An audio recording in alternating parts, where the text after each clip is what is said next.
새벽 안개가 채 가시지 않은 시간, 낡은 아파트, 단지 위로 아직 잠들지 못한 별처럼 희미한 불빛 하나가 깜박이고 있었다.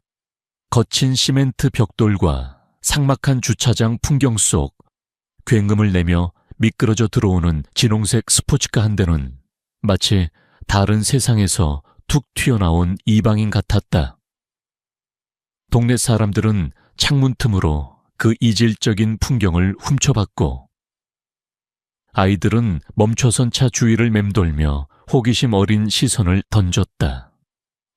낡은 창틀에 기댄 차에 그 모습을 바라보던 12살 소녀 김아름은 낯선 호기심과 왠지 모를 불안감을 동시에 느꼈다. 그녀의 눈은 차체에 반사되는 햇살을 따라 이리저리 흔들렸다. 차의 매끄러운 곡선은 마치 그녀의 방에 쌓여있는 고물 부품들과는 완전히 다른 차원의 물건처럼 보였다. 부드러운 가죽 시트, 반짝이는 크롬 휠, 그리고 묵직한 엔진 소리는 소녀의 작고 조용한 세계를 순식간에 압도했다. 그녀의 어머니 이수진은 주방에서 저녁 식사를 준비하며 중얼거렸다. 길을 잘못 들었나 보네. 저런 차가 우리 동네에 올 리가 없는데. 하지만 아름은 왠지 모르게 시선을 뗄 수 없었다. 그 차는 단순한 기계 이상의 무언가, 즉 닫힌 문 너머에 있는 미지의 세계를 상징하는 것만 같았다. 그 낯선 방문객이 평범한 하루를 뒤흔들기 전까지 아름의 삶은 지극히 조용하고 단조로웠다. 아름은 서울 강북구의 낡은 아파트 단지에서 어머니와 단둘이 살고 있었다. 그들의 작은 세상은 낡았지만 깨끗한 가구와 어머니의 손때 묻은 살림살이들로 채워져 있었다. 어머니 이수진은 동네 마트에서 캐셔로 일하며 저녁에는 작은 식당에서 서빙을 하는 고단한 삶을 살고 있었다. 그녀는 늘 피곤에 절어 있었지만 딸 앞에서는 한 번도 그 내색을 하지 않았다. 아름에게는 그런 어머니의 굳건한 뒷모습이 세상의 전부였다. 아름의 방은 여느 12살 소녀의 방과는 사뭇 달랐다. 핑크색 벽지와 인형 대신 방 한가운데 놓인 책상 위에는 납땜 인두와 전선, 각종 회로 기판들이 어지럽게 널려 있었다. 쓰다 버린 리모컨, 고장난 DVD 플레이어에서 뜯어낸 부품들은 종류별로 깨끗하게 정리되어 플라스틱 통에 담겨 있었다. 모터, 배터리, 회로라고 쓰인 아름의 단정한 글씨체가 그녀의 섬세하고 꼼꼼한 성격을 보여주었다. 아름의 이러한 취미는 4년 전 세상을 떠난 아버지 김민재에게서 물려받은 것이었다. 아버지는 엔지니어였다. 그는 늘 아름에게 말했다. 아름아, 네가 살 수 없는 것이 있다면 직접 만들어 보렴. 아버지가 남긴 공구 상자와 이 말은 아름에게 고스란히 남아 그녀의 삶을 지탱하는 가장 큰 힘이 되었다. 아름에게 고장난 물건들은 버려지는 존재가 아니라 다시 태어날 기회를 기다리는 친구와 같았다. 그녀는 부서진 것들을 고치며 문제에는 반드시 해결책이 있다는 믿음을 키워나갔다. 아버지가 세상을 떠난 후 아름은 이 작은 작업실에서 비로소 외롭지 않다는 느낌을 받곤 했다. 아름아, 저녁 먹자. 주방에서 들려오는 어머니의 지친 목소리에 아름은 하던 일을 멈췄다. 그녀는 방금 고장난 장난감 자동차와 DVD 플레이어 부품을 조합해 만든 작은 로봇을 힐끗 보며 만족스러운 미소를 지었다. 로봇은 숙제 옆에 자랑스럽게 서 있었다. 네, 엄마. 아름은 대답하며 자리에서 일어섰다. 식탁에는 어머니가 서빙 유니폼을 입은 채 그녀를 기다리고 있었다. 따뜻한 김이 모락모락 나는 밋밋한 토마토 소스 파스타가 두 사람 앞에 놓였다. 학교는 어땠어? 어머니는 아름의 그릇에 파스타를 덜어주며 물었다. 아름은 포크로 파스타를 돌돌 말아 올리며 무심하게 대답했다. 선생님이 과학 프로젝트 칭찬해 주셨어요. 주 대회에 나가볼 만하다고 하셨어요. 아름은 박서윤이 그녀의 태양열 연필깎이를 보고 비웃었던 일이나 다른 아이들이 간식을 나누며 비밀 이야기를 할 때 혼자 구석에서 로봇팔 디자인을 스케치했던 이야기는 굳이 꺼내지 않았다. 그런 이야기들은 어머니의 얼굴에 드리운 피곤을 더욱 짙게 만들 뿐이었다. 어머, 정말 우리 딸 정말 대단하다. 네 아버지가 알면 정말 자랑스러워했을 텐데. 아버지의 이야기가 나오자 아름의 가슴 한구석이 찡해왔다. 비록 4년이라는 시간이 흘렀지만 아버지의 흔적은 여전히 공구 상자와 그녀의 마음속에 남아있었다. 아름은 늘 아버지의 격려를 떠올리며 어려운 문제를 해결해 나갔다. 살 수 없다면 직접 만들어라. 아름의 삶은 그 문장으로 가득 차 있었다. 저녁 식사 후 아름은 어머니를 도와 설거지를 했다. 이윽고 어머니는 밤늦게까지 하는 식당 아르바이트를 위해 분주하게 나섰다. 문 꼭 잠그고 숙제 다 하면 일찍 자렴. 어머니의 익숙한 당부를 들으며 아름은 고개를 끄덕였다. 하지만 그녀의 마음은 이미 다시 자신의 방으로 향하고 있었다. 그녀의 방, 그곳은 고장난 것들이 고쳐지고 문제에는 해결책이 존재하며 아름이 더 이상 혼자가 아니라고 느끼는 세상이었다. 다음 날 오후 마지막 종이 울리고 아름은 무거운 발걸음으로 집으로 향했다. 책가방은 교과서로 무거웠지만 그녀의 마음은 그날의 일들로 더욱 무거웠다. 수업 시간에 정구진이 실수로 그녀의 로봇 프로젝트를 책상에서 떨어뜨려 모터 하나가 부서진 것이다. 선생님은 예비 부품을 주었지만 그날의 창피함은 쉽게 가시지 않았다. 집으로 돌아오는 길, 아름은 솔밭공원을 지나쳤다. 그곳에는 그녀 또래의 아이들이 모여 웃고 떠들고 있었다.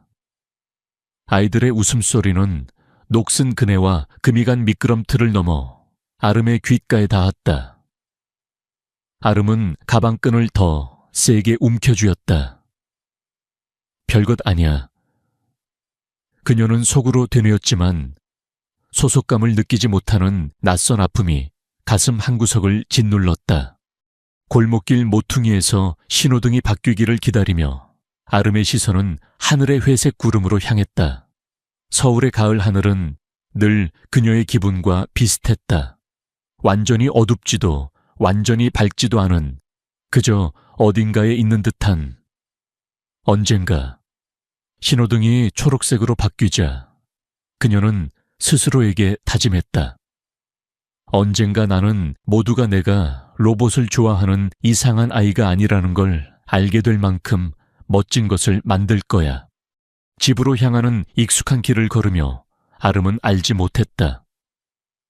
그녀의 삶을 영원히 바꿔놓을 특별한 것을 만들 기회가 다리를 잃은 신비로운 남자와의 우연한 만남을 통해 예상치 못한 방식으로 찾아올 것이라는 사실을.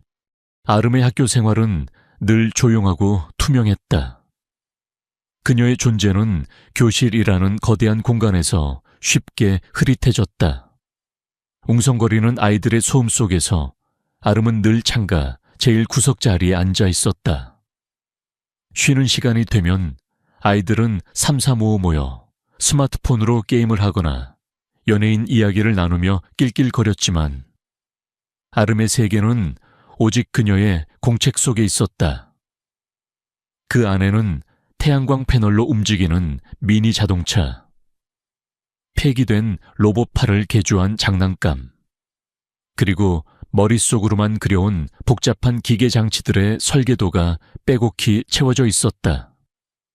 그 설계도들은 아름의 작은 가슴 속에 숨겨진 거대한 꿈의 파편들이었다. 이날도 점심시간이 되자 아름은 다른 아이들과 섞이지 않고 자신의 도시락을 들고 교실 구석에 자리를 잡았다. 그녀는 도시락을 열기보다 공책을 펼쳐 들었다. 어제 정구진이 망가뜨린 로봇팔의 모터를 어떻게 수리할지 궁리하고 있었다. 그녀의 눈은 반짝였고 얇은 펜 끝은 종이 위를 거침없이 미끄러졌다. 그 순간 교실 중앙에서 한 무리의 아이들이 그녀를 향해 손가락질하며 웃는 소리가 들려왔다. 저기 좀 봐. 아직도 저런 거나 하고 있네. 로봇 천재 김아름 씨. 그 목소리의 주인공은 박소윤이었다. 그녀는 교실에서 가장 인기 있는 아이였고 늘 아름을 비웃는데 앞장섰다. 며칠 전 과학 시간에 있었던 일이 떠올랐다. 아름은 태양열 에너지를 이용해 움직이는 연필깎이 프로젝트를 발표했다. 선생님의 칭찬이 쏟아졌지만 박소윤은 옆자리 친구에게 속삭였다. 저렇게 촌스러운 걸로 뭘 한다고. 저거 전기도 안 들어오는 시골집에서나 쓰겠지. 그 비웃음은 칼날처럼 아름의 마음을 파고들었다. 아름은 그날 점심도 혼자 먹어야 했고 다른 아이들은 그녀를 외면했다. 그들에게 아름은 이상한 아이일 뿐이었다. 하지만 아름은 애써 아무렇지 않은 척했다. 그녀는 연필깎이에 태양광 패널을 더 효율적으로 만들기 위한 새로운 아이디어를 공책에 적어 내려갔다. 그녀에게는 세상의 비웃음보다 자신이 만든 것이 제대로 작동하는지가 훨씬 중요했다. 그녀의 내면은 이미 굳건했다. 아버지가 남긴 유산, 즉 김간의 정신은 그런 식으로 아름의 마음속에 깊이 뿌리 내리고 있었다. 문제는 해결하기 위해 있는 거야. 남들의 시선이 아니라 네가 만든 결과로 말해. 그날 저녁 아름은 어머니와 함께 식사를 하면서도 학교에서 있었던 일은 한마디도 꺼내지 않았다. 어머니 이수진은 딸의 표정을 읽으려 노력했지만 아름은 마치 철저하게 닫힌 문처럼 자신의 감정을 드러내지 않았다. 어머니는 자신의 고단한 삶 때문에 딸의 마음속을 들여다볼 여유조차 없다는 사실이 늘 가슴 아팠다.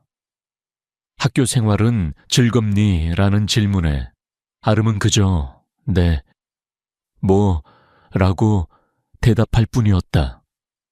그 짧은 대답 속에는 수많은 감정들이 숨겨져 있었다. 아름은 점심을 먹고 난 후 곧바로 과학실로 향했다. 김준호 선생님은 늘 그녀를 따뜻하게 대해주었다.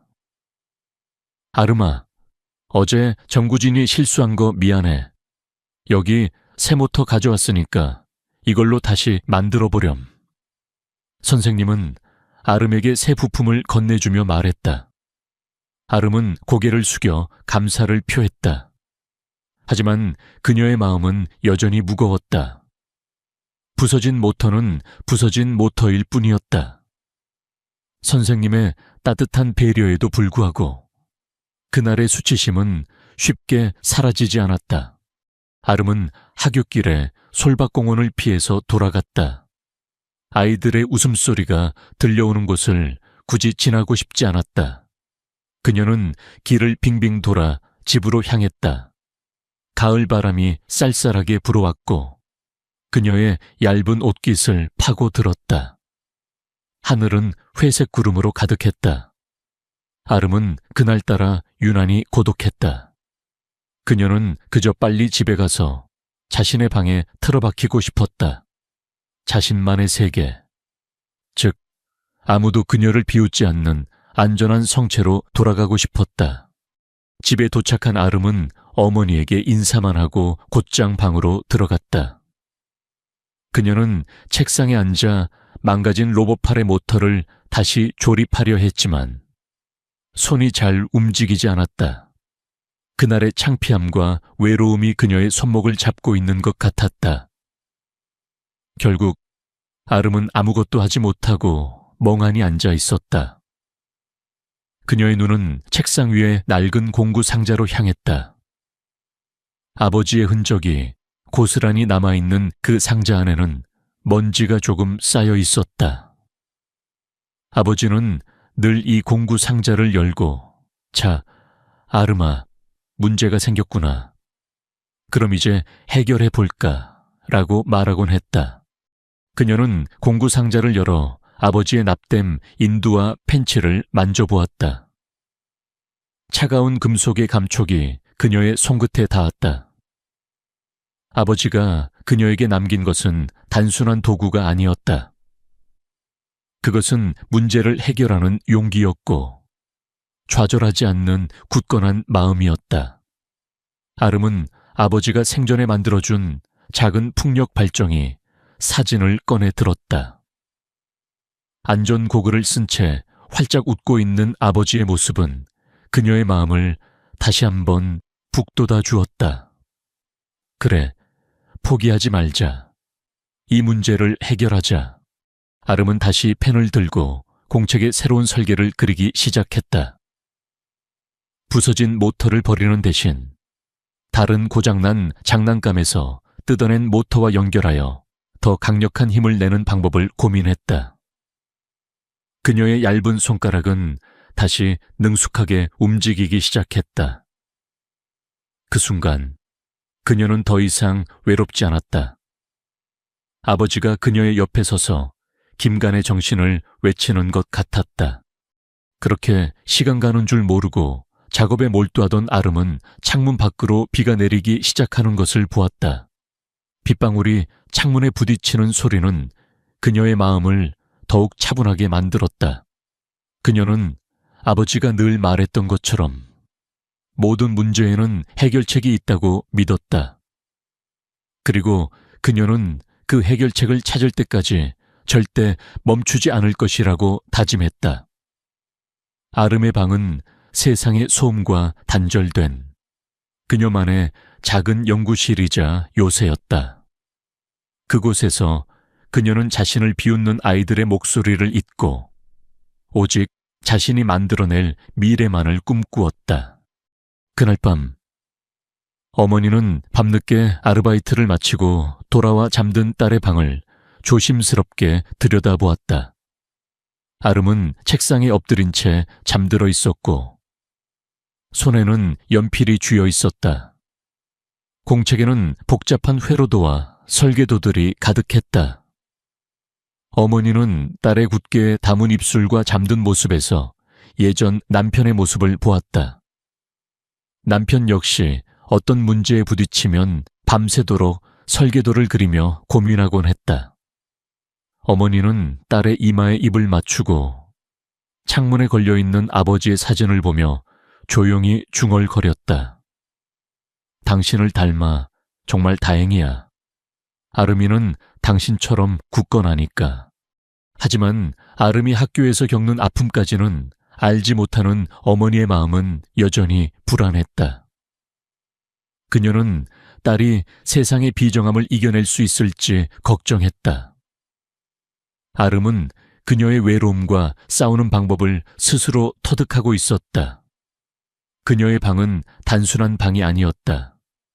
그것은 그녀의 모든 감정과 꿈이 담겨 있는 작은 우주였다. 그리고 그 우주 속에서 그녀는 자신이 로봇을 좋아하는 이상한 아이가 아니라 꿈을 향해 나아가는 특별한 아이라는 것을 스스로에게 증명하고 있었다.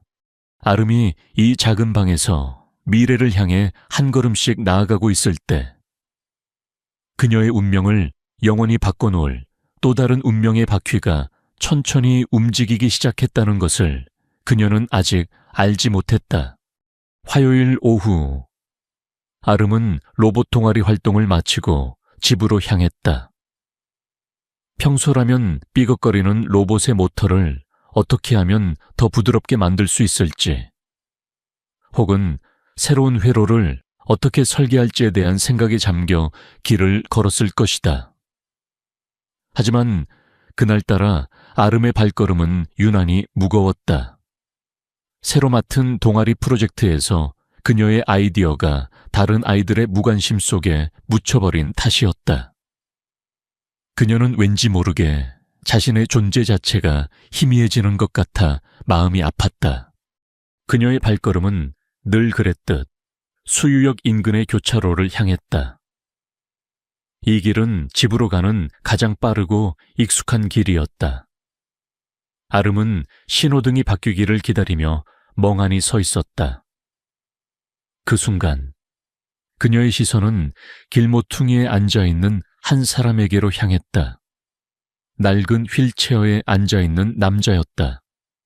남자는 허름한 옷차림에 덥수룩한 수염을 하고 있었지만 그의 옆에 놓인 판재는 참전 용사.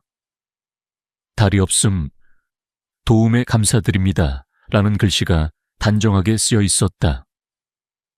주변의 학생들은 그를 힐끗 보거나 아예 시선을 피한 채 서둘러 지나쳤다. 어떤 이는 동전을 던져주기도 했지만 아무도 멈춰서서 그를 바라보지 않았다. 하지만 아름은 달랐다. 그녀는 멈춰서서 그를 유심히 바라보았다. 그의 덥수룩한 수염과 달리 눈빛은 놀랍도록 맑고 또렷했다. 마치 세상의 모든 것을 꿰뚫어 보는 듯한 깊은 푸른 눈이었다. 그 눈빛은 아름의 마음속에 작은 파문을 일으켰다. 잠시 머뭇거리던 아름은 결국 그의 휠체어 앞으로 다가갔다. 다른 아이들이 이상하게 쳐다보는 것을 알았지만 그녀는 개의치 않았다. 그건 네가 들고 있는 거야. 남자는 아름의 책가방 틈으로 삐져나온 회로 기판을 가리키며 묻자 아름은 깜짝 놀랐다. 그녀는 남자에게서 이런 질문을 받을 것이라고는 전혀 예상하지 못했다. 그녀는 머뭇거리며 대답했다. 네, 동작 감지 센서인데 더 미세한 움직임에도 반응하도록 만들고 있어요. 아름의 대답을 들은 남자의 눈빛이 반짝였다. 그는 몸을 살짝 앞으로 숙이며 말했다. 흥미로운 접근이군. 센서 배열을 수정하는 대신 축정이의 임계값을 조절하는 건 생각해봤나? 남자의 말에 아름의 눈이 휘둥그레졌다. 길거리에서 만난 그것도 노숙자로 보이는 사람이 이렇게 전문적인 기술 조언을 해줄 것이라고는 상상도 못했다. 남자는 아름에게 자신의 거친 손을 내밀며 말했다. 나는 민준이라고 하네. 아름은 조심스럽게 그의 손을 잡았다. 아름이에요. 그녀의 목소리는 미세하게 떨리고 있었다. 어떻게 동작 감지 센서에 대해 그렇게 잘 아세요? 민준은 희미한 미소를 지으며 대답했다. 여기저기서 주워들은 게 많아서 예전에 전자공학 쪽에서 일했었지. 그는 자신의 다리가 사라진 허벅지 쪽을 희미하게 가리켰다. 아름은 그의 말에서 알 수 없는 슬픔과 고통을 느꼈다. 20분 동안 아름은 자신이 노숙자와 이야기를 나누고 있다는 사실을 완전히 잊었다. 그들은 회로 전력 효율성, 그리고 실용적인 기술 응용에 대해 깊이 있는 이야기를 나누었다. 민주는 아름의 로봇 프로젝트에 대해 진심 어린 궁금증을 보였다. 어머니가 늘 대단하다며 표현했던 단순한 칭찬과는 차원이 다른 기술적인 호기심이었다. 이제 집에 가야 할 시간인 것 같네. 민주는 어두워지는 하늘을 보며 말했다. 부모님이 걱정하실 텐데. 아름은 무심코 대답했다. 엄마만 있어요. 아빠는 4년 전에 돌아가셨거든요. 엔지니어셨어요. 아름의 말을 들은 민준의 표정이 부드러워졌다. 분명 자랑스러워 하실 거야. 내 또래 아이들 중 너처럼 회로 기판을 만질 수 있는 아이는 거의 없을 테니.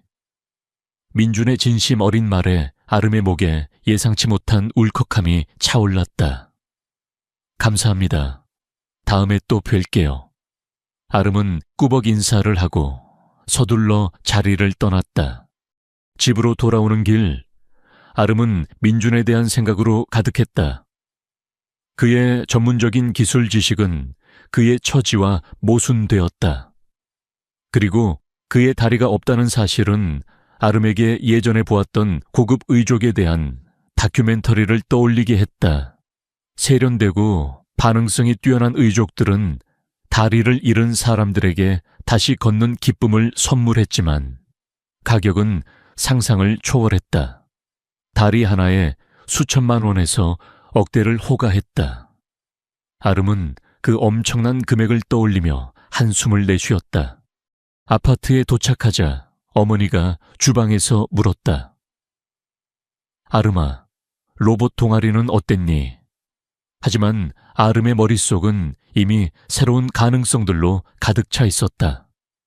그녀는 머릿속으로 복잡한 설계도를 그리고 필요한 부품들을 계산하고 있었다. 모든 문제에는 해결책이 있어. 아직 못 찾았을 뿐이야.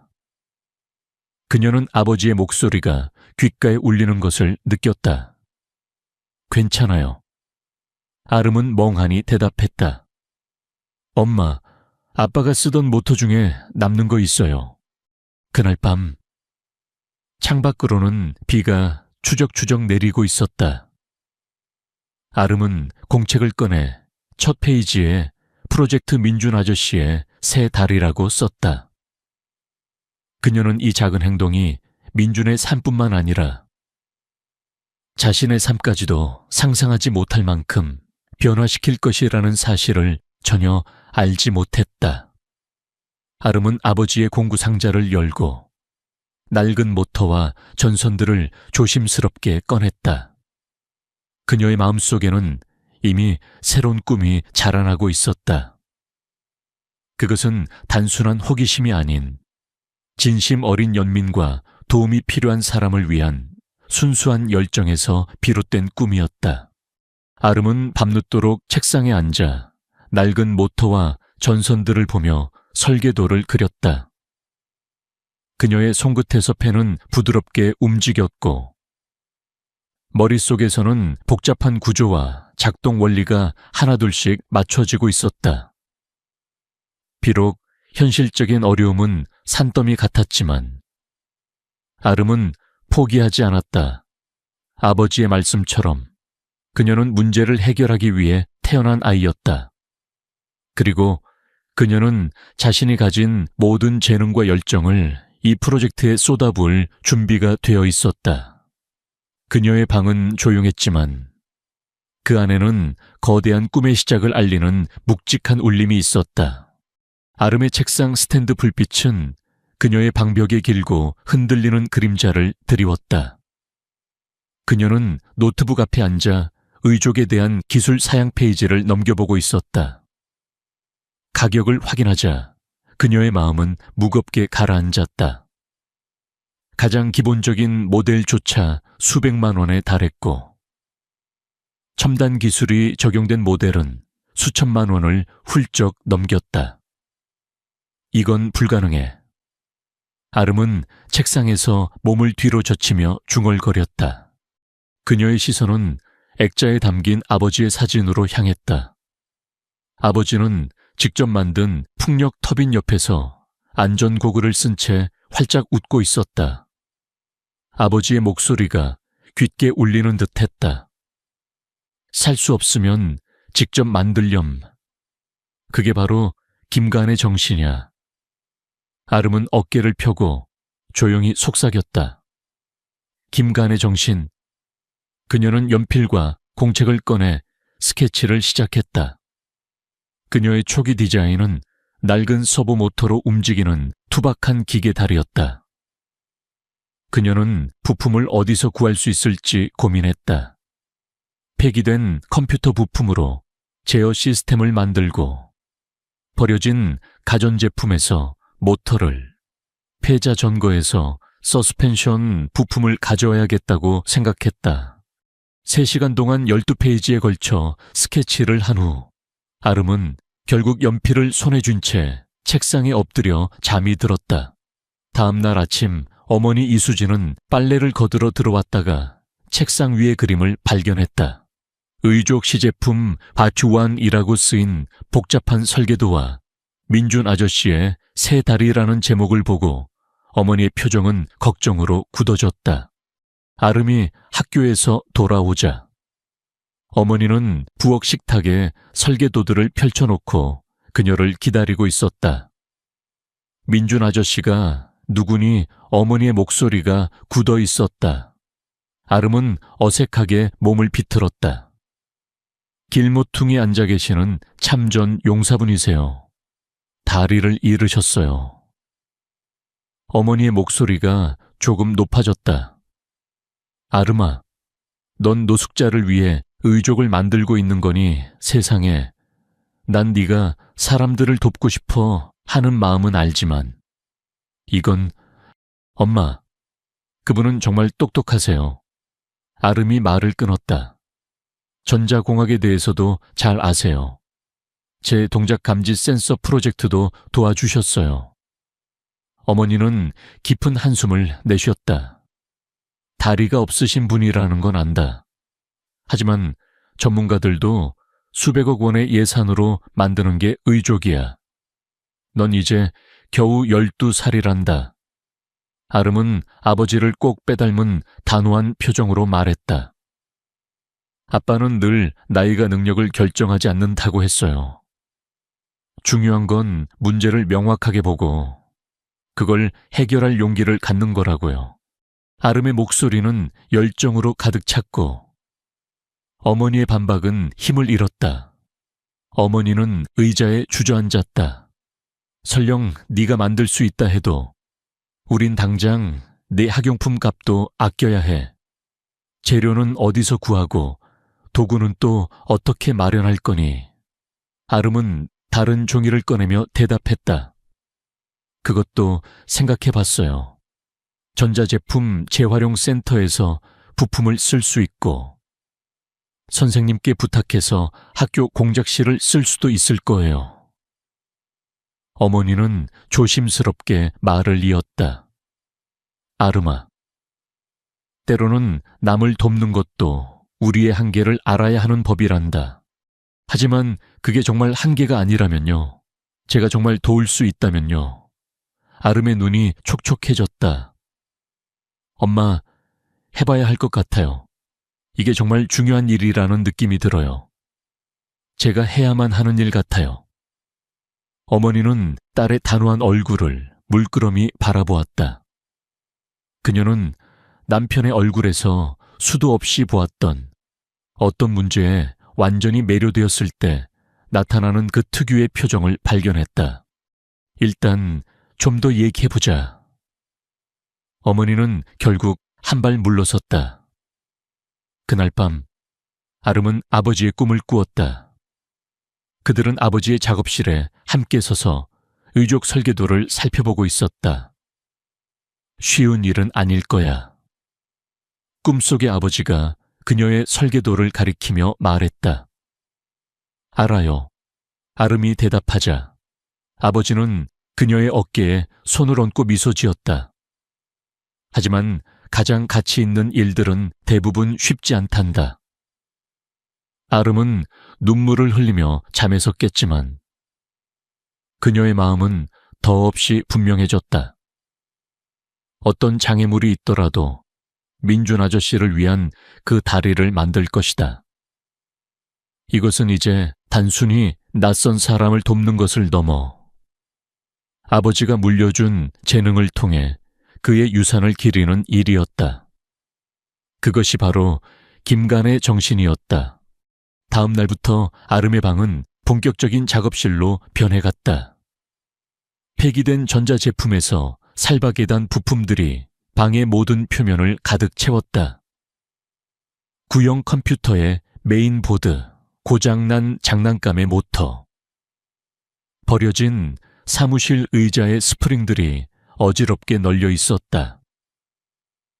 작전명 다시 걷기라고 쓰인 손으로 그린 포스터가 그녀의 책상 위에 걸려 있었고, 그 밑에는 점점 더 복잡해지는 그녀의 설계도들이 붙어 있었다. 아름은 이제 더 이상 단순히 물건을 고치는 아이가 아니었다.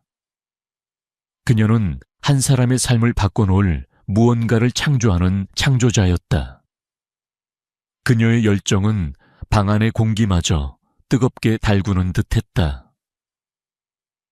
아름의 첫 번째 시제품은 창피할 정도로 단순했다. 엉성하게 이어진 나무 지지대에 경첩과 스펀지로만 이루어진 다리는 민준이 시험해보기도 전에 제 무게를 이기지 못하고 무너져 내렸다. 아름은 부서진 조각들을 교훈이라고 적힌 상자에 쓸어 담으며 스스로에게 말했다. 괜찮아. 에디슨도 정우를 만들기까지 수천 번 실패했어. 실패는 그녀에게 좌절이 아닌 다음 단계로 나아갈 발판이었다. 두 번째 시도는 조금 더 발전했다. 낡은 산악자전거에 충격 흡수 장치와 폐기된 무선 조종 자동차의 모터를 결합했다. 이 버전은 아름의 침대에 기대어 세워놓았을 때는 똑바로 서 있었지만 배터리가 몇 분 만에 방전되었고 무릎 관절이 갑작스럽게 잠겨버리는 치명적인 결함이 있었다. 아름은 밤늦도록 배터리 회로를 수정하며 문제의 원인을 파악하려 애썼다. 세 번째 시제품을 만들면서 아름은 마침내 김준호 선생님의 허락을 받아 점심시간에 학교 공작실을 사용할 수 있게 되었다. 그녀는 노트북 배터리 부품들을 활용하여 전력 시스템을 개선했고 기계식 연필의 내부 메커니즘에서 영감을 받아 관절을 재설계했다. 선생님은 아름이 작업하는 모습을 지켜보며 말했다. 흥미로운 접근이군. 과학 경진 대회에 낼 작품이니 아름은 얼버무렸다. 네, 비슷해요. 그녀는 아직 자신의 진짜 목적을 밝힐 준비가 되지 않았다. 이 세 번째 시제품은 약 1시간 동안 작동했지만 과열로 인해 플라스틱 골격 일부가 녹아내렸다. 타버린 회로 냄새가 방에 가득했고 연기 감지기가 울리는 바람에 어머니가 급히 달려와 창문을 열어야 했다. 기마른 불이라도 낼 뻔했잖아. 어머니가 소리를 질렀지만 아름은 노트에 무언가를 적으며 고집스럽게 말했다. 엄마, 제가 전력 조절 문제를 해결했어요. 결국 어머니는 아름의 납땜 인두를 압수했지만 아름의 열정은 식지 않았다. 네 번째 시제품은 더욱 희망적이었다. 폐기된 선반에서 나온 알루미늄 지지대, 더 좋은 성능의 모터, 그리고 낡은 컴퓨터에서 개조한 냉각 시스템을 적용했다. 아름은 일주일 동안 점심시간을 거르고 로봇 동아리 활동이 끝난 후에도 늦게까지 남아 이 시제품을 다듬었다. 비가 내리는 어느 목요일, 아름은 완성된 시제품을 책가방에 조심스럽게 담았다. 이번이야말로 성공할 것이라고 확신했다. 그러나 방에 돌아와 책을 쌓아 무게를 시험했을 때 발목 관절이 치명적으로 부서지면서 책들이 와르르 쏟아져 내렸다.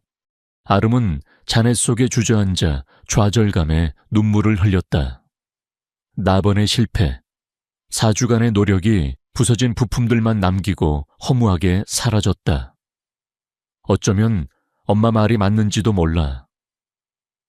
그녀는 부러진 금속 막대를 집어들고 속삭였다. 이건 나에게 너무 벅찬 일인가 봐. 다음 날, 아름은 민준의 모습을 보지 않기 위해 평소와 다른 길로 집으로 향했다. 하지만 운명의 장난처럼 그녀는 공공도서관 앞에서 휠체어를 조종하며 경사로를 오르는 민준을 발견했다. 아름이구나. 그의 거친 얼굴이 밝아졌다. 한동안 못 봤네. 아름은 실패의 부끄러움에 마지못해 그에게 다가갔다. 학교 숙제 때문에 바빴어요. 민주는 풀이 죽은 그녀의 표정을 놓치지 않았다. 무슨 일 있나 보군. 아름은 자신도 모르게 속마음을 털어놓았다. 계속 실패하면 어떻게 포기하지 않을 수 있어요. 민주는 휠체어를 벤치 옆으로 옮기고 그녀에게 앉으라고 손짓했다. 어린 친구가 재미있는 질문을 하는군. 제가 프로젝트를 하나 하고 있는데 4번이나 시도했는데 전부 실패했어요. 아름은 조심스럽게 설명했다. 겨우 4번 민주는 껄껄 웃었다. 이제 막 시작한 거네. 그는 소매를 걷어 흉터투성이인 팔뚝을 보여주었다. 이건 지뢰를 해체하다가 입은 화상이야. 팔을 다시 쓰려고 8개월을 노력했고 6개월 뒤에는 다른 지뢰 때문에 다리를 잃었지. 아름은 말문이 막힌 채 그를 응시했다. 다리를 잃고 나서는 완전히 포기하려고 했어. 밥도 안 먹고 의사들과도 말하지 않았지. 그때 간호사가 나에게 이런 말을 해줬어. 실패는 넘어지는 것이 아니라 다시 일어나기를 거부하는 것입니다. 모든 실패는 성공이 결코 가르쳐 줄 수 없는 것을 가르쳐 주지. 아름아, 네 실패는 너에게 무엇을 가르쳐 주었니? 민준의 말에 아름의 머릿속은 빠르게 돌아갔다. 그녀는 자신의 시제품들을 떠올렸다. 그것들은 실패작이 아니라 한 단계씩 나아가는 과정이었다. 3번째 버전에서 전력 조절 문제를 해결했고 4번째 버전에서 관절의 유연성을 개선했다. 더 좋은 재료가 필요하다는 것과 무게 분배를 완전히 다르게 해야 한다는 것을요. 그녀는 큰 소리로 깨달음을 말했다. 민주는 미소를 지었다. 그렇다면 넌 이제 5번째 시제품을 만들 차례구나. 그와 헤어져 집으로 돌아오는 길. 아름의 마음속에는 새로운 다짐이 불타올랐다. 민주는 자신이 방금 자신을 위해 설계된 프로젝트에 다시 불을 붙였다는 사실을 전혀 알지 못했다. 실패는 넘어지는 것이 아니라 다시 일어나기를 거부하는 것. 아름은 공책에 새로운 아이디어를 스케치하며 이 말을 되뇌었다. 그녀는 다시 일어설 준비가 되어 있었다. 아름의 새로운 접근 방식은 그녀가 가지고 있지 않은 지식을 요구했다.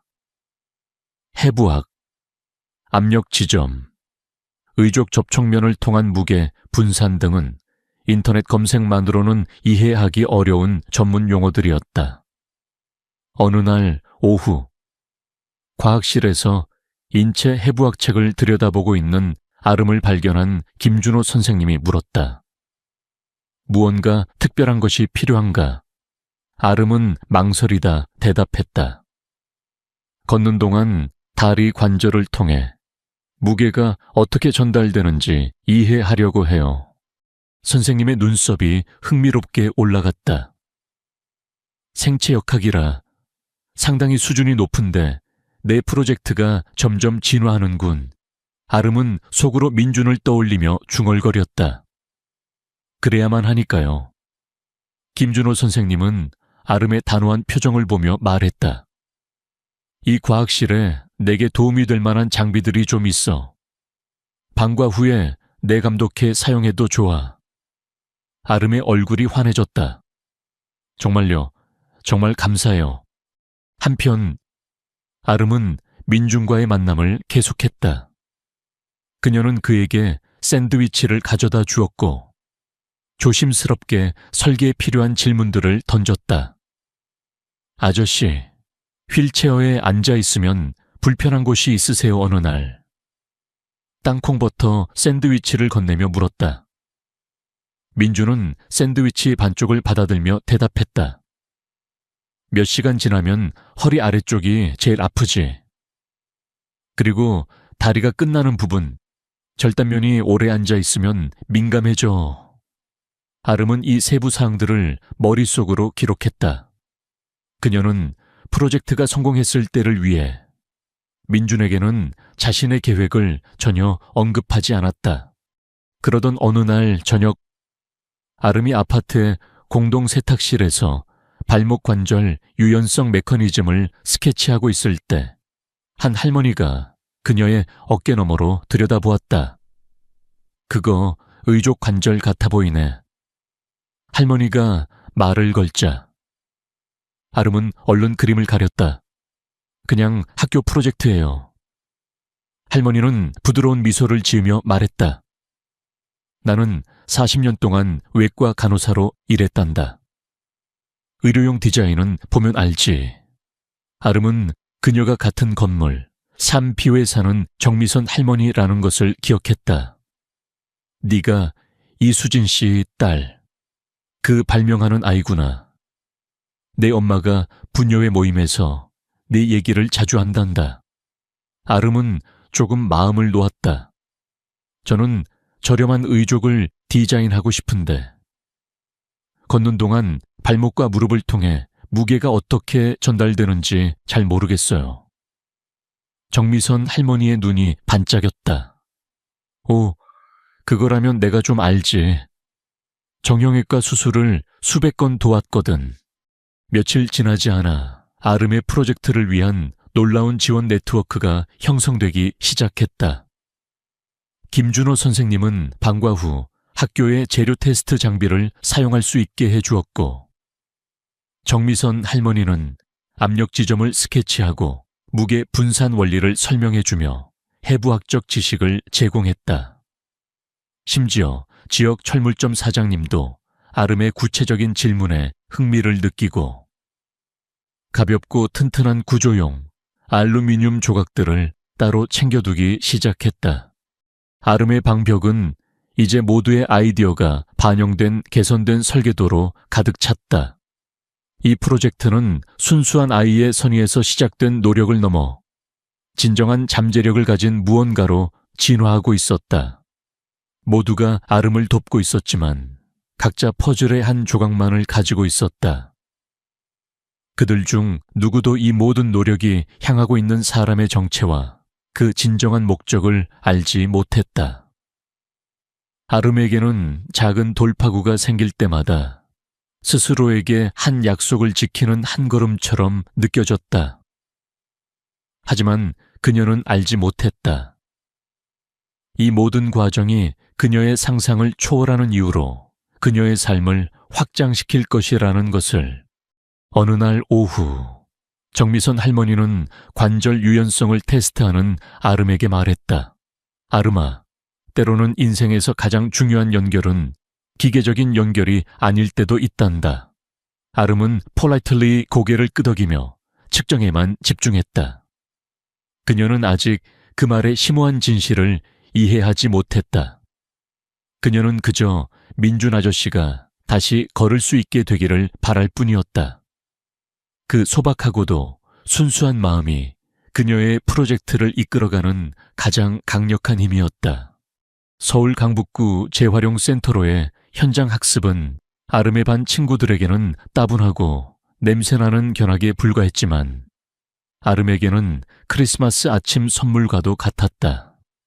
다른 학생들은 오래된 회로 기판과 버려진 가전제품 냄새에 불평했지만 아름은 통로 하나하나를 체계적으로 탐색하며 쓸만한 부품들을 찾아 눈을 번뜩였다. 여러분은 보고서 작성을 위해 지속 가능한 재활용의 예시를 찾는 겁니다. 물건을 수집하는 게 아니에요. 김준호 선생님이 학생들에게 당부했지만 아름은 이미 폐기된 사무용 기기 더미에 정신이 팔려 있었다. 그때 그녀는 고장난 모니터와 엉킨 케이블 밑에 부분적으로 숨겨진 무언가를 발견했다. 심장이 빠르게 뛰었다. 그것은 바로 고가의 전동 휠체어에 사용되는 독특한 제어 장치였다. 그녀는 조심스럽게 그것을 끌어내자 제어 모듈뿐만 아니라 온전한 모터 시스템과 압력 감지 패드가 드러났다. 제조업체 라벨에 따르면 이것은 맥스웰 X300이라는 모델이었다. 가격이 무려 3천만 원에 달하는 고급 보조 장치가 어떻게 이곳에 버려졌는지 아름은 의아했지만 그녀의 눈은 이미 희망으로 빛나고 있었다. 선생님 아름은 흥분을 감추려 애쓰며 김준호 선생님을 불렀다. 제 재활용 보고서에 완벽한 것을 찾았어요. 선생님은 그녀의 발견물을 살펴보았다. 흥미로운 선택이군. 아름아, 이 고급 휠체어는 놀라운 공학 기술이 담겨 있지. 배터리 시스템만으로도 연구 가치가 충분해. 아름은 숨을 죽이고 물었다. 혹시 이 부품을 제 프로젝트를 위해 가져가도 될까요? 김준호 선생님과 시설 관리인에게서 허락을 받은 아름은 기쁨을 감추지 못했다. 집으로 돌아가는 버스 안에서 아름은 기쁨에 들떠 있었다. 맥스웰 X300의 부품들은 그녀가 지금까지 재활용했던 어떤 부품들보다 월등히 뛰어났다. 부드러운 생체, 역학적 움직임을 위해 특별히 설계된 정밀 모터, 사용자의 피드백을 제공할 수 있는 압력 센서, 그리고 복잡한 명령을 처리할 수 있는 제어 시스템까지. 그날 저녁, 아름은 방바닥에 신문지를 깔고 조심스럽게 휠체어 부품들을 분해했다. 그녀는 그 안에서 훨씬 더 가치 있는 것을 발견했다. 바로 휠체어의 매뉴얼이었다. 매뉴얼에는 무게 분산, 모터 토크 요구사항, 그리고 인체 인터페이스 설계 원리에 대한 상세한 사양이 담겨 있었다. 이것으로 모든 것이 달라질 거야. 아름은 자신에게 꼭 필요한 정보들로 가득 찬 페이지들을 경건하게 넘기며 속삭였다. 다음 한 주 동안 아름은 거의 학교 공작실에서 살다시피 했다. 김준호 선생님은 그녀의 헌신에 깊은 인상을 받았다. 네, 유압 압력 시스템은 정말 독창적이군. 선생님은 프린터의 잉크 펌프 메커니즘을 이용해 섬세하게 제어하는 아름의 의족 설계를 지켜보며 말했다. 이건 고정관념을 깬 생각이야. 아름은 선생님의 칭찬에 환하게 웃었다. 정확한 제어와 다양한 압력을 처리할 수 있는 무언가가 필요했거든요. 김준호 선생님은 생각에 잠겼다. 다음 달에 주 엔지니어링 대회 참가 신청을 받는데 좀 더 다듬으면 진지하게 도전해볼 만하겠어. 아름은 잠시 멈칫했다. 그녀는 자신의 프로젝트를 대외적으로 발표할 생각은 해본 적이 없었다. 이것은 민준을 위한 것이지 상을 받기 위한 것이 아니었다. 하지만 대회에 참가하면 그녀에게 절실히 필요한 자원들을 얻을 수 있을지도 모른다고 생각했다. 고려해 볼게요. 아름은 조심스럽게 대답했다. 그날 밤 맥스웰 휠체어의 반응성, 좋은 무릎 관절 메커니즘과 산업용 프린터 부품을 이용해 직접 만든 발목 조립체를 장착한 최신 시제품을 보며 아름은 이것이 더 이상 단순한 아이의 프로젝트가 아니라는 것을 깨달았다. 그녀 앞에 서 있는 다리는 아직 투박해 보였지만 놀라운 정밀도로 작동하는 정교한 공학 기술이 담겨 있었다. 다양한 걷기 시뮬레이션을 통해 무릎 관절의 반응성을 테스트할 때 무릎 관절이 계단을 오르는 상황에 맞춰 자동으로 조절되자 그녀의 눈에 눈물이 차올랐다. 아빠, 이걸 보셨으면 좋았을 텐데. 그녀는 속삭였다. 프로젝트를 시작한 이후 처음으로 아름은 민준이 자신의 두 발로 다시 서게 될 모습을 상상했다. 시제품은 고철 부품들을 볼트와 접착제로 덕지덕지 이어붙인 보기에 좋지 않은 모습이었다. 하지만 그것은 놀라운 정밀도로 작동했다. 모터는 미세한 압력 변화에도 반응했고 관절은 자연스럽게 움직였다. 무게 분산은 정미선 할머니가 가르쳐준 원리를 그대로 따랐다. 아름은 조심스럽게 시제품을 더플백에 담았다. 내일이 바로 진실의 순간이었다. 민준과의 첫 번째 실제 테스트. 그녀의 창조물이 그를 다시 걷게 할지, 아니면 또 다른 실패작이 될지, 어떤 결과가 나오든 내일은 모든 것을 바꿀 것이라는 예감이 들었다. 아침 해가 막 떠오르기 시작했을 무렵, 아름은 이미 잠에서 깨어 있었다. 그녀의 머릿속은 시제품의 마지막 조정을 생각하느라 복잡했다. 그녀는 학교 뒤편에 버려진 공터에서 민준을 만나기로 약속했다. 그곳은 테스트를 하기에 충분히 넓고 평평했으며 안정감을 위해 잡을 수 있는 철조망 울타리가 있었다. 연결 부위에 추가 패딩을 덧대고 전원 시스템을 3번이나 확인한 후 아름은 조심스럽게 의족을 아버지의 낡은 더플백에 넣었다. 다리는 그녀가 생각했던 것보다 무거웠지만 그래도 들고 다닐 수는 있을 정도였다. 각 다리의 무게는 약 5kg 정도였다. 학교에 일찍 가니 아침 야감시도 되기 전에 준비를 마친 딸의 모습에 어머니 이수진은 놀라 물었다. 과학 프로젝트 마감일이어서요. 아름은 거짓말은 아니었지만 정확히 말하지는 않았다. 정미선 할머니께서 도와주시기로 하셨어요. 실제로 정미선 할머니는 아름의 부탁을 받고 의료 전문가로서 테스트를 돕기로 했다. 혹시 모를 상황을 대비해 응급처치 키트까지 챙겨오겠다는 말도 덧붙였다.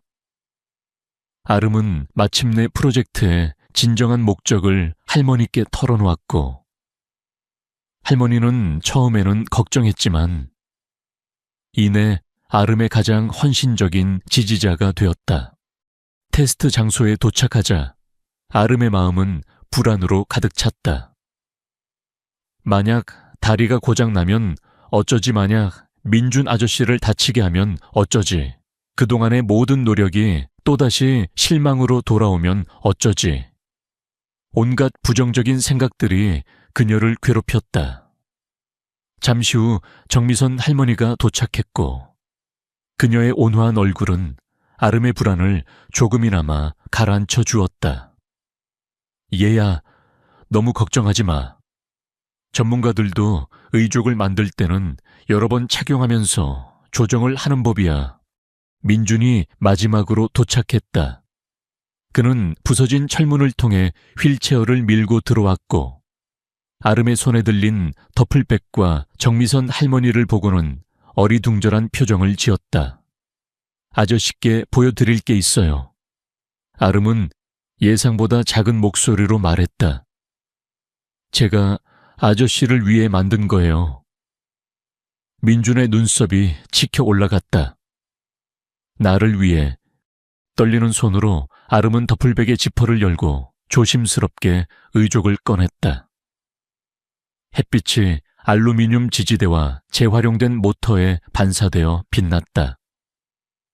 그녀는 자신이 가져온 담요 위에 의족을 내려놓았다. 민준의 표정은 혼란스러움에서 경악으로 바뀌었다. 아름아, 설마 이게 아저씨를 만나고 나서 만들었어요. 아름은 서둘러 설명했다. 재활용 부품으로 만들었어요. 모터는 버려진 휠체어에서. 무릎 관절은 정밀 프린터에서 가져왔고요. 정미선 할머니께서 해부학적 디자인을 도와주셨어요.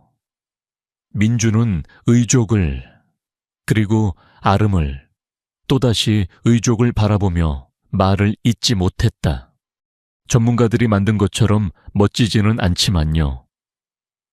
아름은 초조하게 말을 이었다. 무게지탱 능력과 관절 반응성은 다 테스트해봤어요. 만약 만약 아저씨가 괜찮으시다면 한번 시도해 보실래요?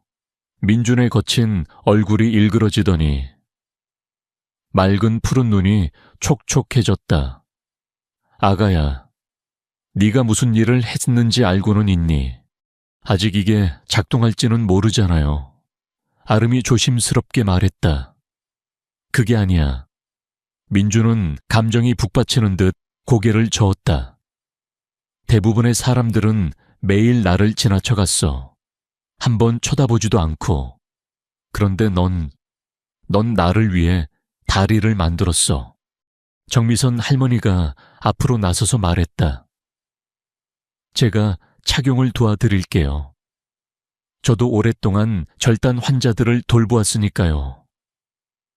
그 후 30분은 온전히 집중의 시간이었다. 할머니는 민준의 절단면에 의족을 위치시키고 패딩을 조절했다. 아름은 압력 지점을 통해 다양한 움직임을 활성화하는 제어 시스템에 대해 설명했다. 준비되셨어요. 아름은 심장이 쿵쾅거리는 것을 느끼며 마지막으로 물었다. 민주는 하얗게 변한 손으로 철조망을 꽉 잡으며 고개를 끄덕였다. 정미선 할머니는 혹시 모를 상황에 대비해 그의 옆에 섰다. 민주는 심호흡을 하고 의족에 체중을 실었다. 서브 모터가 부드럽게 윙윙거렸고 압력에 맞춰 스스로를 조정했다. 아찔한 순간 오른쪽 무릎이 위험하게 흔들렸지만 이내 안정되었고 민주는 서 있었다. 된다. 민주는 믿을 수 없다는 듯 속삭였다. 정말 돼. 그는 조심스럽게 오른발을 앞으로 내디뎠다. 의족은 자연스러운 보행 동작에 맞춰 무릎과 발목을 부드럽게 구부렸다. 이어서 왼발도 따라왔다. 한 걸음, 두 걸음, 세 걸음. 아름은 두 손으로 입을 막고 얼굴에 흐르는 눈물을 닦았다. 정미선 할머니도 손수건으로 눈가를 훔쳤다. 몇 년 만에 처음으로 보조 장치 없이 걷는 민준의 모습에 모두가 감격했다. 조심스럽게 10걸음을 걸은 민준은 몸을 돌려 그들에게로 걸어왔다. 그의 얼굴에는 감격의 미소가 번져 있었지만 수염 사이로는 눈물이 흘러내렸다. 민주는 아름을 끌어안고 몸을 떨며 말했다. 네가 내게 영원히 잃어버렸다고 생각했던 것을 돌려주었어. 어떻게 감사해야 할지 모르겠구나. 아직 조정해야 할 부분이 많을 거예요. 아름은 눈물 섞인 목소리로 말했다. 그리고 아마 민준이 아름을 살짝 떼어놓고 말했다. 아름아, 너는 내 인생을 바꿔놓았어. 그들 중 누구도 이 말이 얼마나 예언적인 말이었는지 알지 못했다. 그리고 3일 뒤, 아름은 자신의 순수한 연민이 그녀 자신의 삶을 영원히 바꿔놓을 사건들을 불러왔다는 것을 발견하게 될 것이었다. 아름이 어머니와 함께 저녁 식사를 준비하고 있을 때였다. 묵직하고 힘 있는 엔진 소리가 창밖에서 들려왔다. 두 사람의 시선은 자연스럽게 창밖으로 향했다. 그들의 낡은 아파트 건물 바로 앞에 매끈한 진홍색 머스탱 컨버터블이 주차되어 있었다. 그들의 평범한 동네와는 전혀 어울리지 않는 고급스러운 차량이었다. 길을 잘못 들었나 봐. 어머니 이수진은 채소를 썰며 무심코 말했다. 하지만 아름은 호기심을 이기지 못하고 창문에서 눈을 뗄 수 없었다. 운전석 문이 열리고 키가 크고 훤칠한 남자가 차에서 내렸다. 그녀는 남자가 걷는 독특하지만 자신감 넘치는 걸음걸이를 즉시 알아차렸다. 민준 아저씨다. 그녀는 믿을 수 없다는 듯 속삭였다.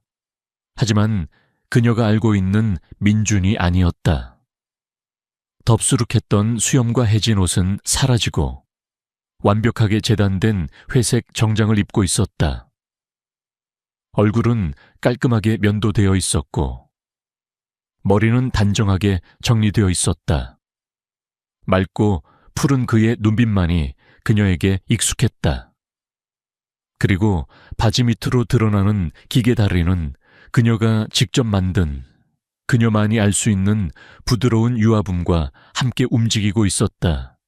엄마, 누가 우리를 찾아왔나 봐. 아름의 목소리는 미세하게 떨리고 있었다. 그 순간 초인종 소리가 울렸다.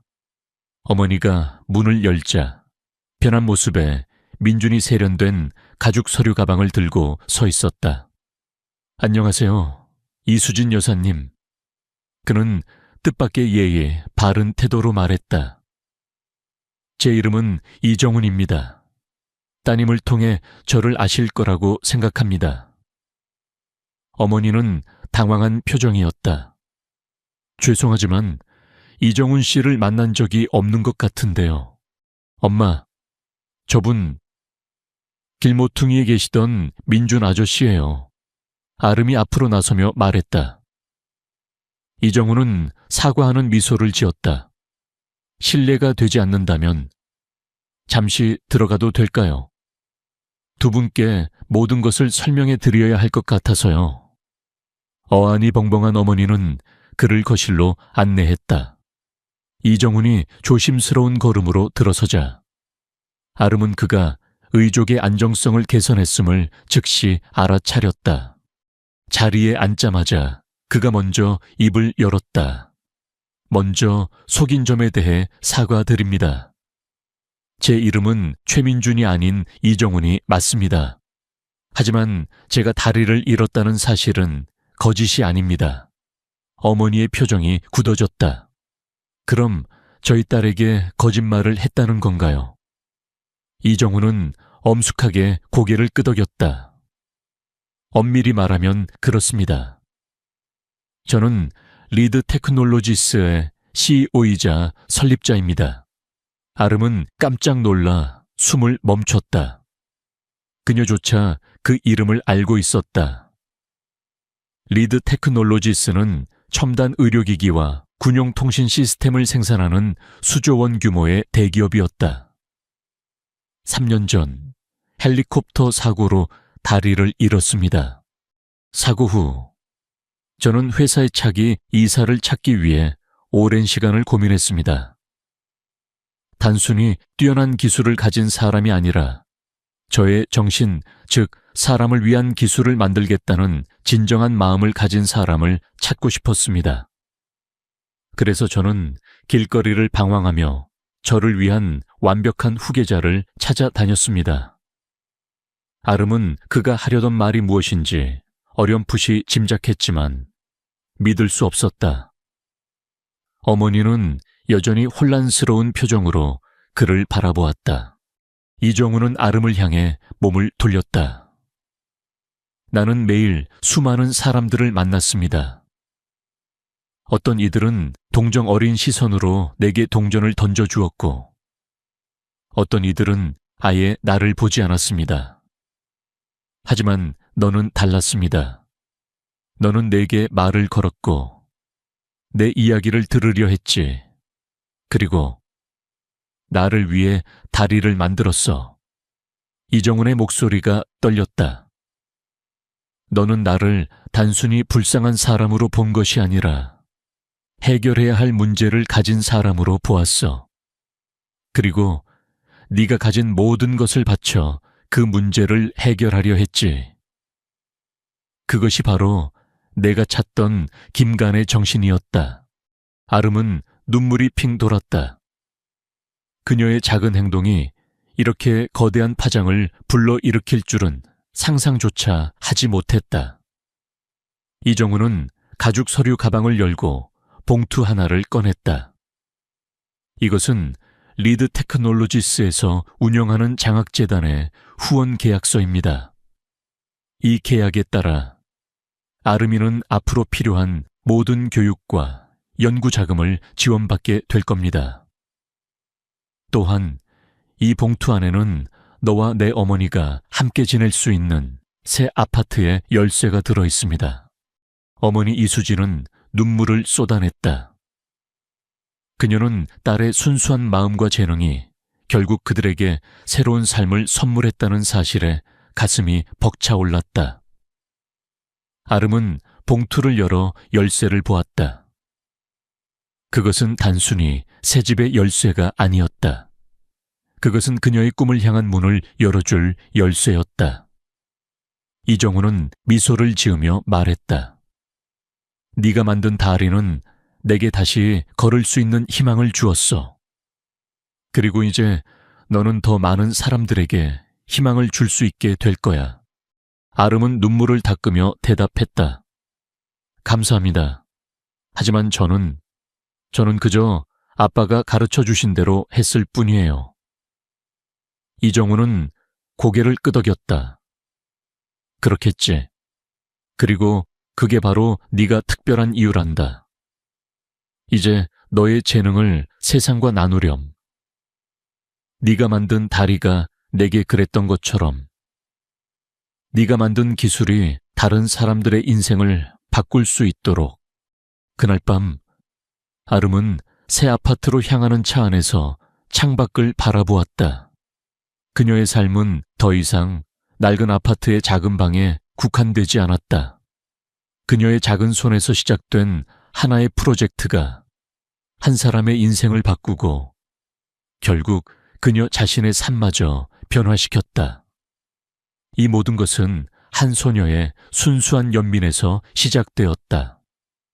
그녀는 알았다. 이것이 끝이 아니라 새로운 시작이라는 것을. 그리고 그녀는 기꺼이 그 길을 걸어갈 준비가 되어 있었다. 새 아파트는 아름의 기존 삶과는 완전히 다른 세상이었다. 낡은 시멘트 벽 대신 매끄럽고 하얀 벽이, 삐걱거리던 바닥 대신 윤기 나는 마룻바닥이 펼쳐졌다. 창밖으로는 북한산 자락이 그림처럼 보였고 밤이 되면 서울의 화려한 야경이 반짝였다. 하지만 아름에게 가장 큰 변화는 아파트 자체에 있지 않았다. 그녀의 삶의 모든 것이, 그녀의 내면 세계까지도 변화하기 시작했다. 이정훈, 즉 민준 아저씨는 약속을 지켰다. 아름의 어머니는 더 이상 밤늦게까지 고단한 일을 할 필요가 없었고, 아름은 자신의 방 전체를 제대로 된 실험실로 꾸밀 수 있게 되었다. 이정훈은 아름에게 최고급 납땜 장비, 3D 프린터, 정밀한 측정 장비들을 선물했다. 아름의 방은 이제 단순한 작업실이 아닌 그녀의 꿈을 현실로 만들어줄 수 있는 첨단 연구실이 되었다. 이 모든 것들이 한 소녀의 순수한 선의에서 시작되었다는 사실에 아름은 매일 아침 눈을 뜰 때마다 벅찬 감동을 느꼈다. 아름은 이정훈과의 관계를 계속 이어나갔다. 그는 아름에게 기술적 조언을 아끼지 않았고 때로는 인생의 멘토가 되어주었다. 이정훈은 아름이 만든 의족을 착용하고 리드 테크놀로지스 본사로 출근했다. 직원들은 처음에는 놀라워했지만 곧 자신들의 CEO가 직접 발명한 의족이 아닌 한 소녀가 만든 의족을 신고 다니는 모습에서 깊은 감명을 받았다. 이정훈은 자신의 삶이 어떻게 바뀌었는지 아름에게 이야기해주며 그녀가 만든 의족의 작은 결함들을 함께 보완해 나갔다. 아름아, 이 관절의 유압 시스템을 조금 더 부드럽게 만들 수 있을 것 같아.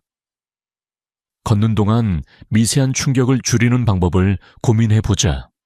아름은 이정훈의 조언에 따라 의족의 설계를 수정하고 3D 프린터로 새로운 부품을 출력하며 문제 해결에 몰두했다. 그녀는 이제 혼자가 아니었다. 그녀의 곁에는 이정훈이라는 든든한 조력자가 있었고 리드 테크놀로지스의 기술 전문가들이 그녀의 아이디어를 현실로 만드는 것을 도와주었다. 아름의 프로젝트는 더 이상 개인적인 발명품이 아닌 세상을 바꿀 수 있는 잠재력을 가진 기술로 진화하고 있었다. 한편 아름의 소식은 학교에도 전해졌다. 김준호 선생님은 아름이 주 엔지니어링 대회에 참가하지 않고도 훨씬 더 큰 일을 해냈다는 사실에 깊은 감동을 받았다. 박서윤은 아름의 이야기를 듣고는 믿을 수 없다는 표정이었다. 그녀는 자신이 비웃었던 이상한 아이가 사실은 엄청난 재능을 가진 천재였으며 그녀의 순수한 마음이 거대한 기적을 만들었다는 사실을 깨달았다. 박서윤은 아름에게 사과했고 아름은 그녀의 사과를 기꺼이 받아주었다. 아름은 더 이상 누군가의 비웃음에 상처받는 아이가 아니었다. 그녀는 자신의 가치를 스스로 증명해냈고 그 과정에서 더욱 단단하고 성숙해졌다. 가장 행복한 사람은 아름의 어머니 이수진이었다. 그녀는 딸의 재능과 순수한 마음이 결국 이렇게 큰 축복으로 돌아왔다는 사실에 매일 감사했다. 그녀는 더 이상 피곤에 절어 있지 않았고 딸과 함께 따뜻한 차를 마시며 이야기를 나누는 시간을 가질 수 있었다. 정미선 할머니와 김준호 선생님, 그리고 철물점 사장님도 아름의 소식을 듣고 진심으로 기뻐했다. 그들은 아름을 도왔던 작은 행동들이 결국 세상을 바꾸는 작은 씨앗이 되었다는 사실에 긍지를 느꼈다.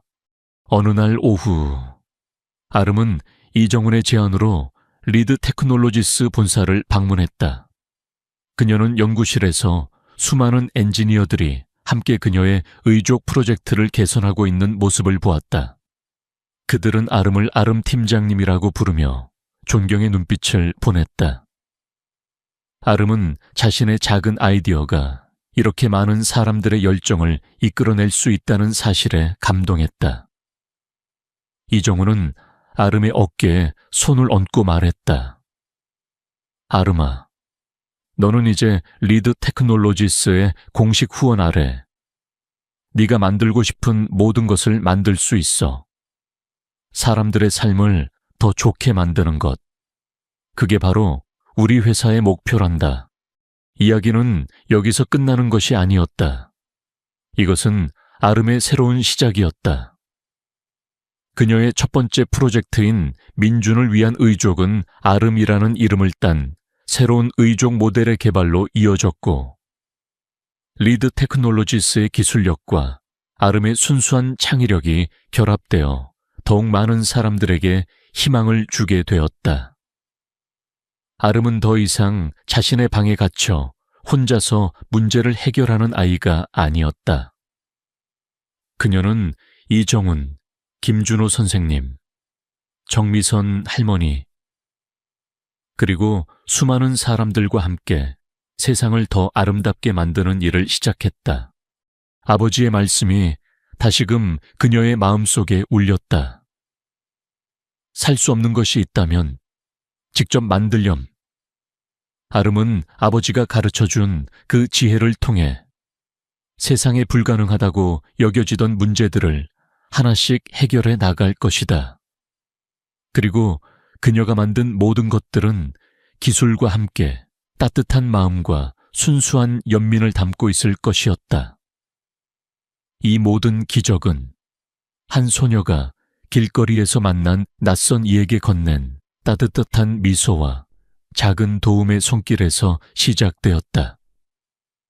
그들의 삶은 완전히 달라졌지만 그 시작의 순수함은 영원히 변치 않을 것이었다.